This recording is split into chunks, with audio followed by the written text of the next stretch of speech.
Hello my dear students, இன்றைக்கி நாம் வந்து 7th சம்லேருந்து கன்டினியூ பண்ண போகிறோம். 6th வரைக்கும் உங்களுக்கு தெளிவாக புரிஞ்சிருக்கும். இப்போ 7th பார்க்குறோம். ஃபஸ்ட்டு பாருங்கள். ஏ என்பது 8ஐ விட குறைவான இயல் எண்களின் கணம். ஏ அப்படிங்கிறது 8ஐ விட குறைவானது. இப்போ இயல் எண்கள்னால் 1லேருந்து ஆரம்பிக்கும். அப்போ 8ஐ விட குறைவாகனா 7 வரைக்கும் போட்டுக்கலாம். இதுதான் வந்து ஏன்னு எடுக்கணும். நீங்கள் இங்கே தப்பு பண்ணிட்டீங்கன்னா எல்லாமே தப்பாயிரும். இதுதான் ஏ. சரிங்களா? 8ஐ விட குறைவான, அப்போ 7ஓட நிறுத்திடணும். பி என்பது 8ஐ விட குறைவான பகா எண்கள். பகா எண்கள்னால் நம்ம நிறையா வாட்டி சொல்லியிருப்போம், அதாவது படிச்சிருப்பீங்க. பகா எண்கள்னால் என்னென்னா 2 காரணிகள் மட்டும்தான், 2 வாய்ப்பாடில் மட்டும்தான் அது வகுப்படும். இப்போது 2 பார்த்திங்கன்னா 1ஆம் வாய்ப்பாடில் வரும், 2ஆம் வாய்ப்பாடில் வரும். இப்போ 5 பார்த்திங்கன்னா 1ஆம் வாய்ப்பாடில் வரும், 5ஆம் வாய்ப்பாடில் வரும். இந்த மாதிரி 2 காரணிகளால் மட்டும்தான் அது வகுப்படும். அதுதான் வந்து பகா எண்கள். அப்போ கேட்குறது என்ன அப்படின்னா, பிங்கிறது 8ஐ விட குறைவான. அப்போ 8ஐ விட குறைவான அப்படின்னா பகா எண்கள் வந்து ஆரம்பிக்கிறதே 2ல் இருந்தால். எல்லாருக்கும் இந்த 1 வருமானு டவுட் வரும். 1 வந்து பகா எண்ணும் அல்ல, பகு எண்ணும் அல்ல. இதுலேயும் சேர்த்துக்க மாட்டோம், அதுலேயும் சேர்த்துக்க மாட்டோம். பகா எண்ணும் அல்ல, பகு எண்ணும் அல்ல. அதனால் பகா எண்கள்னாவே 2லேருந்து ஆரம்பிக்கணும், ஞாபகம் வச்சுக்கோங்க. இப்போ 2, 3, 5, 6 வராது. ஏன்னா 6 2ஆம் வாய்ப்பாடில் வரும், 3ஆம் வாய்ப்பாடில் வரும், 6ஆம் வாய்ப்பாடில் வரும். அடுத்து 7. அப்போ 2, 3, 5, 7. இந்த 4 எண்கள் தான் பி. ஏன்னா 8ஐ விட குறைவான பகா எண்கள் 2, 3, 5, 7. இப்போ ஏ கிடச்சிருச்சு, பி கிடச்சிருச்சு. இன்னும் அடுத்து என்ன கொடுத்துருக்கான்? சி. சி என்பது என்ன? இரட்டை பகா எண்.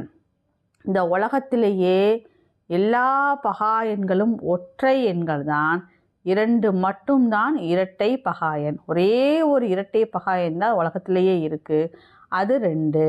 மீதி எல்லாமே ஒற்றை பகா எண்கள் தான். அப்போது சி என்பது இரட்டை பகா எண்ணா சி = 2 எழுதிக்கணும். சரிங்களா? இப்போ இதெல்லாம் நம்ம கீழே நீட்டாக எழுதியிருக்கோம். இது புரியுறதுக்காக அப்போ சொல்லியிருக்கிறேன். இதெல்லாம் எழுதியாச்சு. இப்போ இது கண்டுபிடிக்கணும், இது கண்டுபிடிக்கணும். சரிங்களா? இப்போ நம்ம ஃபஸ்ட்டு வந்து சொல்யூஷனுக்கு போகலாம். இப்போ நம்ம முதல்ல கண்டுபிடிச்சோம் இல்லைங்களா? ஏவை தனியாக நீட்டாக எழுதியிருக்கோம், பியை தனியாக எழுதியிருக்கோம், சியை தனியாக எழுதியிருக்கோம். இப்போ நம்ம கண்டுபிடிக்க வேண்டிய முதல் வினாவை எழுதியிருக்கோம். இப்போ ஃபஸ்ட்டு எல்ஹெச்எஸ் போட்டுக்கலாம். ஏ இன்டர்செக்ஷன் பி அப்படின்னா ஏக்கும் பிக்கும் இன்டர்செக்ஷன் இப்படி இருக்கு இல்லையா, வெட்டு இருக்கு இல்லைங்களா. எப்படின்னா என்ன அர்த்தம்னா பொதுவானது, காமன். பொதுவாக என்ன இருக்கோ, 2லேயும் பொதுவாக என்ன இருக்கோ அதை மட்டும் எழுதுனதா இது. இப்படி வந்தால் என்ன பண்ணால் சேர்த்து எழுதணும். இப்படி வந்தால் என்னதுன்னா பொதுவானது.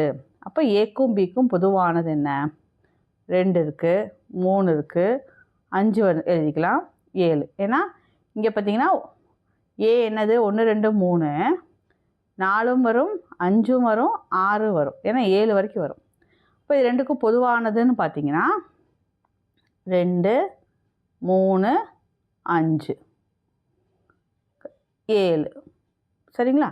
அப்போ ஏக்கும் பிக்கும் பொதுவானது 2 3 5 7. அப்போ ஏ இன்டர்செக்ஷன் பி வந்து 2 3 5 7. அப்புறம் A intersection B cross C பண்ணணும். அப்போது சி என்னன்னு எழுதணும்? 2. இப்போ கிராஸ் பண்ணலாம். 2 2 3 2 5 2 7 2. அவ்வளோதான். இப்போ இதை 1ன்னு வச்சுக்கலாம். அடுத்தது ஆர்ஹெச்எஸ் போயிடலாம். A cross C. ஏக்கும் சிக்கும் போடணும். ஏங்கிறது என்னது? ஏங்கிறது என்ன எழுதணும் தெரியலன்னா இங்கே எழுதிக்கலாம், அது அப்பயே இல்லை. 3 4 5 6 7. சிங்கிறது என்னது? 2 2 மட்டும். இப்போ கிராஸ் பண்ணுங்கள். 1 2 2 2 3 2 4 2 5 2 6 2 7 2. அவ்வளோதான். அடுத்தது ஆர்ஹெச்எஸில் ஏ கிராஸ் சியை தான் முடிச்சிருக்கோம். அடுத்து அதே மாதிரி பி கிராஸ் சி போடணும். இப்போ பி கிராஸ் சி போடணுன்னா பி இங்கே எழுதிக்கலாம். பி என்னது? 2 3 5 7. சி என்னது? 2. இப்போ கிராஸ் பண்ணுங்கள். 2 2 3 2 5 2 7 2. கரெக்டுங்களா? இப்போ இதுக்கு 2க்கும் பொதுவானது பார்க்கணும். இப்போ இது 2க்கும் பொதுவானதுன்னா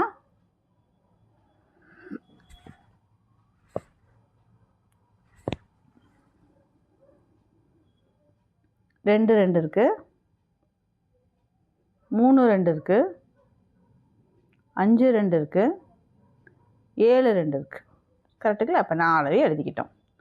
இப்போ 1ஐயும் 2ஐயும் பார்த்திங்கன்னா 1 2 ஈக்குவலாக தான் இருக்குது. ஏன்னா 1 பாருங்கள், நம்ம ஏற்கனவே ஃபஸ்ட் எல்ஹெச்எஸ் போட்டோம் இல்லைங்களா, இதே தான் வந்திருக்கும். இப்போ 1 2ம் பார்த்திங்கன்னா சமமாக தான் வந்திருக்கும். அப்போ LHS equal to RHS, hence proved. அவ்வளோதான். இப்போ இதே இதில் இன்னொரு சம்மு, A cross B minus C equal to A cross B minus A cross Cன்னு ப்ரூவ் பண்ணும். இந்த கண்டுபிடிச்ச அதே ஏபிசியை எழுதிக்கிட்டேன். இப்போது இந்த B minus C எப்படி கண்டுபிடிக்கணுங்கிறத எளிமையாக சொல்லித்தரேன். அதாவது இப்போது ஒரு எக்ஸாம்பிளுக்கு வேறு சம் எழுதிக்கலாம். B வந்து 2 3 5ன்னு இருக்குன்னு வச்சுக்குவோம். C வந்து 3 5 7 8ன்னு வச்சுக்கலாம். இப்போ B மைனஸ் சின்னு கேட்டாங்கன்னா என்ன அர்த்தம்னா, இந்த மைனஸ் கழித்தல் டிஃப்ரென்ஸ் வந்ததுன்னா என்ன அர்த்தம்னா, பொதுவாக உள்ளதை அடிச்சு விட்டு ஃபஸ்ட்டு என்ன பண்ணணும், பொதுவாக மைனஸ் வந்தால் என்ன பண்ணணும், பொதுவாக உள்ளதை அடிச்சு விடணும். இப்போ பொதுவாக உள்ளதை அடிச்சு விட்டேன். ஃபஸ்ட்டு உள்ளவனுக்கு தான் மரியாதை. இப்போ B தான் ஃபஸ்ட்டு உள்ளவன். அவனில் மிச்சம் யார் இருக்கோ அதுதான் ஆன்சர். இப்போ 2 தான் ஆன்சர். இப்போ B மைனஸ் சிங்கிறது 2 தான் ஆன்சர். அப்போது இதோட மைனஸ் கேட்டாங்கன்னா என்ன பண்ணணும், பொதுவாக உள்ளதை அடித்து விட்டுட்டு முதல்ல யார் இருக்கானோ அவங்ககிட்ட அடித்து விடாமல் மிச்சம் மீதி இருக்கும் இல்லையா, அதான் எழுதணும். சரிங்களா? இப்போ நம்ம வினாவுக்கு வருவோம். நம்ம வினாவில் B மைனஸ் சி கண்டுபிடிக்க போகிறோம். அப்போ பொதுவாக உள்ளதை அடிச்சு விடலாம். இப்போ B மைனஸ் சின்னா யாருக்கு மரியாதை, Bக்கு தான் மரியாதை. இப்போ Bயில் மிச்சம் என்ன இருக்குது, 3 5 7. இந்த 3 5 7 காப்பி அடிச்சுக்கோங்க. சரிங்களா? அடுத்தது A cross B minus C. இப்போ A நம்மளுக்கு ஏற்கனவே தெரியும். A என்னது, 1 2 3 4 5 6 7 எழுதியாச்சு. இப்போ கிராஸ் பண்ணுங்கள். ஏலேருந்து ஒவ்வொன்றா பண்ண வேண்டியதான். கொஞ்சம் இது பெருசாக தான் இருக்கிற வழியில் எழுதித்தான் ஆகணும். சரிங்களா? இப்போ 1 3 1 5 1 7. அடுத்தது 2 எடுங்க. 2 3 2 5 2 7. இதே மாதிரி 3 3 3 5 3 7. இதே மாதிரி 4. அப்புறம் 5 வச்சு எழுதுங்க, 6 வச்சு எழுதுங்க, 7 வச்சு எழுதுங்க. வேறு வழியில் ஒவ்வொன்றையும் எழுதித்தாகணும். இது வரைக்கும் வந்து தான் ஆகணும். சரிங்களா? அது ஒன்றுன்னு வச்சுக்கோங்க. அடுத்தது ஆர்ஹெச்எஸில் A கிராஸ் B கேட்டிருக்காங்க. நம்ம நிறையா வாட்டி படிச்சிருக்கோம். A கிராஸ் Bனா A 1 2 3 4 5 6 7. Bங்கிறது 2 3 5 7. ஸோ இது எல்லாத்துக்கும் கிராஸ் ப்ராடக்ட் போட்டிங்கன்னா இவ்வளோ வரும். அதே மாதிரி A கிராஸ் சியும் கண்டுபிடிங்க. A கிராஸ் சியும் கண்டுபிடிங்க. அப்புறம் இது 2க்கும் மைனஸ் கேட்டிருக்காங்க. இது 2க்கும் மைனஸ்னால் காமனாக உள்ளதை கேன்சல் பண்ணணும். இப்போ காமனாக உள்ளதை கேன்சல் பண்ணுங்கள்.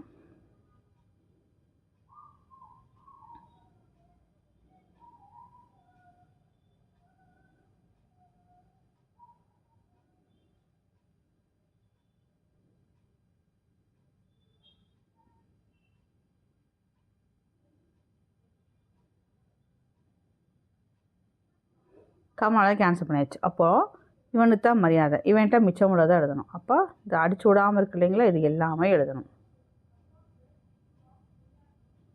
இது எல்லாமே எழுதிடுங்க. சரிங்களா? அது எல்லாத்தையும் எழுதிடுங்க. அப்போ 1 2வும் சேமாக வருதான்னு பார்த்துக்க வேண்டியதான். 1 3 1 5 1 7. இதை விட்டுருங்க, ஃபுல்லாக எழுதுங்க. இப்போ என்ன வரும் பாருங்கள், 1 3 1 5 1 7. அப்புறம் மிச்சம் என்ன பாருங்கள், 2 3 2 5 2 7. 3 3 3 5 3 7. 4 3 4 5 4 7.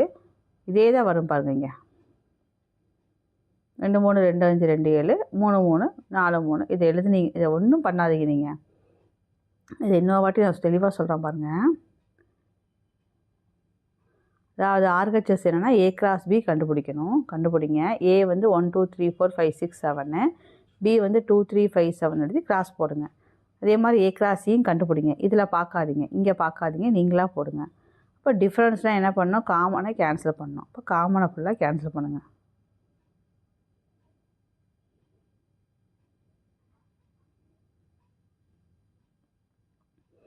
கேன்சல் பண்ணிவிட்டு மிச்சம் உள்ளதை நீங்கள் எழுத ஆரம்பிச்சிங்கன்னா இந்த 1ல் என்ன இருந்துச்சோ அதே தான் வரும். 1 3 1 5 1 7.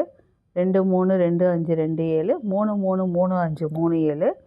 4 3 4 5 4 7. இந்த 3 இந்த 3 இந்த 3 இதே தான் வரும். So from 1 and 2 LHS equal to RHS. அவ்வளோதான் ஆன்சர். சரிங்களா? அடுத்து பயிற்சி 1.2ல் first sum. A equal to 1237, B equal to 30 - 17.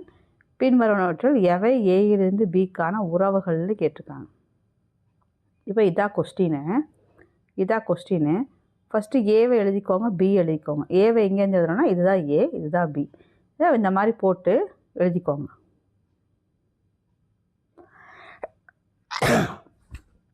இப்போ அவன் கொடுத்துருக்கிறத பாருங்கள். 2ல் 1. இப்போ 2லேருந்து 1க்கு போகணும். 1 இங்கே இல்லை. 2லேருந்து 1க்கு போக முடியலைன்னா 1 பியில் இல்லை. 7லேருந்து 1க்கு போகவும் முடியல. 7லேருந்து 1 இங்கே 1 கொடுக்கல. அப்போது எப்படி எழுதுவீங்கன்னா 1 வந்து பியிலேயே கிடையாது, அன்பிலாங்ஸ்டுன்னு அர்த்தம். 1 வந்து பியில் கிடையாது. அதனால் 2 7ஐயும் ஒன்றோடு ஒன்று தொடர்பிட முடியாது. அதனால் உறவு இல்லைன்னு வரும். இப்போ இதே இது இங்கே வந்து இருந்துச்சு அப்படின்னா, இங்கே இதே இது வந்து இங்கே 1 கொடுத்துருந்தாங்க அப்படின்னா நம்ம இப்படி கோடு போட்டு ஆரோ போட்டுருவோம், மேட்ச் பண்ணிடலாம். ஆனால் இங்கே கொடுக்கல. அவன் கொடுத்த கண்டிஷன் வந்து இங்கே இல்லை. அவன் என்ன கண்டிஷன் கொடுத்துருக்கான்? 2லேருந்து 1க்கு போ, 7லேருந்து 1க்கு போன்னு சொல்லலாம். 2லேருந்து 1க்கு போகிறதுக்கு இல்லை, 7லேருந்து 1க்கு போகவும் முடியல, இங்கேயும் போக முடியல, இதுவும். ஏன்னா 1 இங்கே இல்லை, பியில் 1 கிடையாது. அதனால் 2 மற்றும் 7ஐ வந்து நம்ம வந்து தொடர்பிட முடியாது. அதனால் R1 உறவில்லைன்னு எழுதணும். சரிங்களா?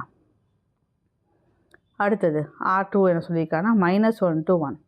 இப்போ அதே இதிலே பாருங்கள், -1 இங்கே -1 கிடையாது. -1லேருந்து 1க்கு எப்படி போக முடியாது இல்லையா? அப்போ -1ஐ வந்து ஒன்றோடு தொடர்பிட முடியாது. ஏன்னா -1 எங்கே இல்லை? ஏல இல்லை. அதே மாதிரி கொடுத்துருக்க 1ம் பியில் கிடையாது. அதனால் உறவு இல்லைன்னு எழுதணும். 2லேயுமே அவன் கொடுத்துருக்க கனெக்ஷன் போனால் தான் உறவு இருக்கும். இப்போ -1லேருந்து 1க்கு போன்னு சொல்கிறான். இங்கேயும் -1 இல்லை, இங்கேயும் 1 இல்லை. 2லேயுமே கொடுத்துருக்க எதுவுமே இல்லை. அப்போ எப்படி உறவு இருக்க முடியும்? அப்போ உறவு இல்லை. அவ்வளோதான் ஆன்சர்.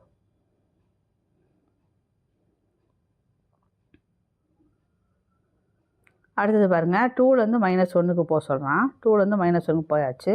7லேருந்து 7க்கு போக சொன்னான். 1லேருந்து 3க்கு போக சொன்னான். இப்போ எல்லாமே அவன் சொல்லியிருக்கிறது எல்லாமே இங்கேயும் இருக்குது. அவன் மேப் பண்ண சொன்னது எல்லாமே இங்கேயும் இருக்குது. அதனால் இது வந்து தொடர்பிட முடியுது. அதனால் இது உறவாகும்னு எழுதிடணும். அதனால் R3 வந்து உறவாகும். அடுத்து R4 பாருங்கள். 7லேருந்து -1, 0லேருந்து 3ங்கிறான். அப்போ 0 வந்து 7ஐயே கிடையாது. இப்போ 0லேருந்து 3 போக முடியாது. அடுத்தது 3லேருந்து 3 போயாச்சு. 0லேருந்து 7, அதே மாதிரி 0 கிடையாது. அப்போ 0 3க்கும் 0 7க்கும் நம்ம ஜோடி இல்லை. அதனால் உறவு இல்லை. ஏதாவது 1க்கு இவன் வந்து கொடுத்துருக்கிறதுல வந்து பேரில் ஏதாவது 1 வந்து பண்ண முடியாட்டினாலும் உறவு இல்லை தான். அவன் கொடுத்துருக்க எல்லாமே நம்ம பண்ணணும். ஏதாவது 1 பண்ண முடியாட்டினாலும் அது உறவு இல்லை தான். இப்போ பார்த்திங்கன்னா 0லேருந்து 3 பண்ண முடியாது, 0லேருந்து 7 பண்ண முடியாது. ஏன்னா 0வே இங்கே கிடையாது. அதனால் உறவு இல்லைன்னு தான் நீங்கள் எழுதணும். சரிங்களா? அடுத்த செகண்ட் சம்மில் இருந்து அடுத்த வீடியோவில் பார்ப்போம். நன்றி, வணக்கம். தேங்க்ஸ் ஃபார் வாட்சிங்.